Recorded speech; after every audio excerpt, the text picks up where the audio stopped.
The typical protocol or the routine protocol is going to be a 3 injection series where 1 injection will be right into the core lesion, which will actually be done with an ultrasound where you can identify that the tip of that needle is directly into the lesion. Approximately 0.2 to 0.3 mils of the product, the chemical brace, will be injected to there, and then an injection about 3 to 4 centimeters above the injury and 3 to 4 centimeters below the injury. The purpose of this is to provide scaffolding effect not only at the lesion itself, but a little bit above and below to prevent that lesion from either gaining above or below the actual core lesion or the injury site.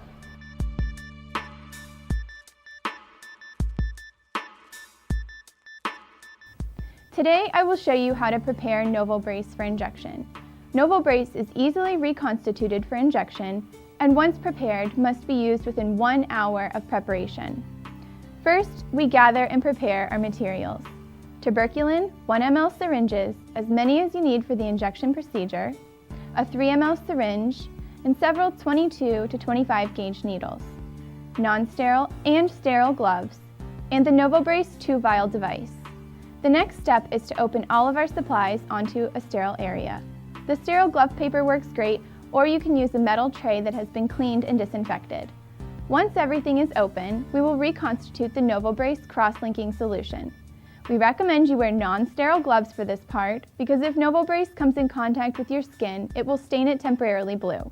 However, if you do get it on your skin, don't worry, it's harmless and it'll wear off in a few days. Washing with soap and water after contact will reduce the chance of a stain. With your gloves on, use a 3 ml syringe to draw up 2 ml of the clear solution from vial 2. Add this to vial 1 and shake. As you can see, it forms a clear yellow-brownish solution. In any event, do not administer the device until the reconstituted device is in solution without any visible crystals or seen substrate. It's important to note this must be done at room temperature, otherwise the product will not reconstitute. A common example would be an extremely cold region or almost any barn in December. In that instance, we recommend you warm the vials by holding them in your hands or warm them in your truck for a few minutes before combining them. Now, using sterile technique, draw up the desired amount of Novobrace into your syringes. I recommend preparing separate syringes with the amount you will need for injection. For example, today I will be treating a small superficial digital flexor tendon lesion, so I will draw up 3 syringes with 0.2 ml in each syringe. This ensures that I have both the correct amount in each syringe and I will also inject the correct amount. This is essential for the best outcome. Replace the old needles with new needles. I recommend using the smallest needle you're comfortable with. A 22 or a 25 gauge needle works best. Novobrace is now ready for injection into an equine tendon or ligament.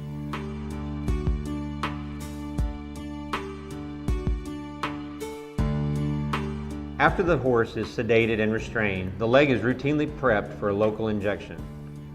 The injection occurs at a site above where the lesion will be injected. Once the local anesthetic has been applied, a routine sterile aseptic prep of the injection site occurs.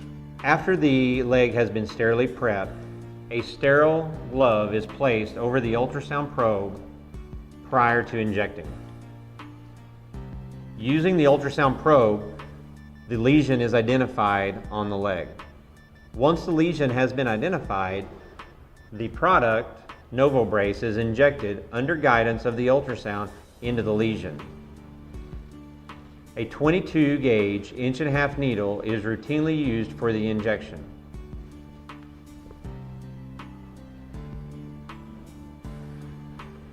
Once the lesion has been identified, the Novobrace is injected into the lesion, 2 to 3 centimeters above the lesion, and 2 to 3 centimeters below the lesion.